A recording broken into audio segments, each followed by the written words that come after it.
நீங்கள் 2 prominent insurance companies இருக்குது. ஒன்று ஹெச்டிஎஃப்சி லைஃப் ஆகட்டும், இன்னொன்று ஐசிசி ப்ரொடென்ஷியல் லைஃப் ஆகட்டும். ஆக்சுவலி அவங்க ஐபிஓ வந்ததுலேருந்தே பார்த்தீங்கன்னா பெருசாக ஒரு அப்மூவ் பார்த்த மாதிரி தெரியல. ஒரு ரேஞ்சில் தான் இருக்குது. ஒரு ரூ. 500 ரூ. 700 போகும், மறுபடியும் ரூ. 500 வந்துடும், மறுபடியும் ரூ. 700 அப்படியே தான் இருந்துகிட்டே இருக்குது. இப்போ ஐசிஐசியில் பார்த்தீங்கன்னா ப்ரொடென்ஷியல் கொஞ்சம் அவங்களோட ஸ்டேக்கை கொஞ்சம் விற்றுருக்காங்க.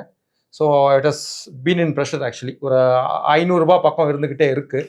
பட் ஐசிஐசியும் வாங்கியிருக்காங்க, பேங்க் வாங்கியிருக்காங்க. ஸோ இப்போ என்ன பிரச்சனையாகுதுன்னா, ஆக்சுவலி இந்த பேங்க் அஷூரன்ஸ் சேனல்னு சொல்கிறாங்க பார்த்தீங்களா சார், அவங்களாம் வந்து they're trying to come out of this ICICI fold.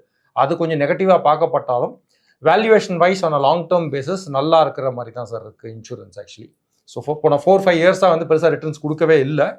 So it is good time to பார்க்க ஆரம்பித்த போது ஒரு அளவீடு இருக்குது இன்சூரன்ஸ் கம்பெனிக்கு, எம்பெடட் வேல்யூ. அது அதை விட எத்தனை மடங்கு அதிகமாக மார்க்கெட் கேபிடலைசேஷன் இருக்குன்றதான் அளவு. 3.5-4 கிட்டே இருந்தது. ஓகே, இன்னைக்கு 2க்கு வந்துருச்சு. 2ங்கிறது இந்தியா மாதிரி ஒரு ஏர்லி ஸ்டேஜ் க்ரோத் மார்க்கெட்ஸ். இன்சூரன்ஸுக்கு இந்தியா வந்து ரொம்ப early stage growth market. So இவ்வளோ ஏர்லி ஸ்டேஜ் இருக்கும்போது நிச்சயமாக வளர்ச்சிக்கு ரொம்ப நாள் இருக்குன்ற ஒரு சூழ்நிலையில் எனக்கு இந்த 2ங்கிறது ரொம்ப ஒரு மீனிங்ஃபுல் அட்ராக்டிவாகவே எனக்கு தெரியுது.